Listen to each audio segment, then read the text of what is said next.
Hello കൂട്ടുകാരെ, PYQ സീരീസിലെ ഇന്നത്തെ question. If the HCF of 65 and 117 is expressible in the form 65m minus 117, then the value of m is. ഇവിടെ നമുക്ക് 4 options തന്നിട്ടുണ്ട്. ഇത് real numbers എന്ന ചാപ്റ്ററിൽ നിന്നുള്ള ഒരു 1 മാർക്ക് ക്വസ്റ്റ്യൻ ആണ്. ചെയ്ത് നോക്കാം. HCF of 65 and 117 is expressible in the form 65m minus 117.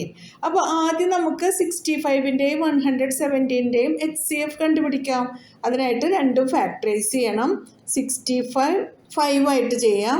6ൽ 5 1 time, 1 balance, 15ൽ 5 3 ടൈംസ്, 13ൽ 13 1 ടൈം.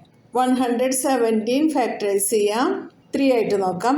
11ൽ 3 3 ടൈംസ്, 2 ബാലൻസ്, 27ൽ 3 9 ടൈംസ്, 3ൽ 3 1 ടൈം, 9ൽ 3 3 ടൈംസ്, 13ൽ 13 1 ടൈം. 65 equals to 5 into 13.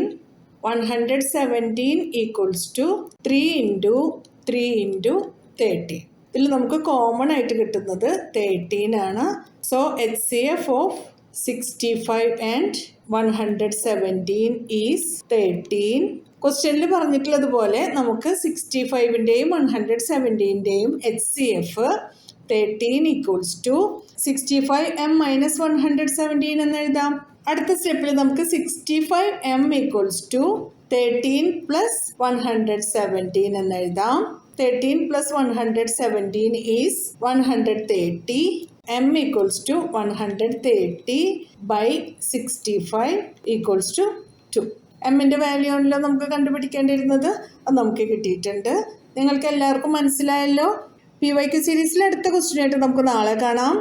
നിങ്ങൾക്ക് ഈ വീഡിയോ ഉപകാരപ്പെട്ടാൽ നിങ്ങളുടെ ഫ്രണ്ട്സിനൊക്കെ ഒന്ന് ഷെയർ ചെയ്ത് കൊടുക്കണം. ലൈക്ക് ചെയ്യാനും സബ്സ്ക്രൈബ് ചെയ്യാനും മറക്കരുതേ. എന്നാൽ ശരി കൂട്ടുകാരെ, താങ്ക് യു, ബൈ ബൈ.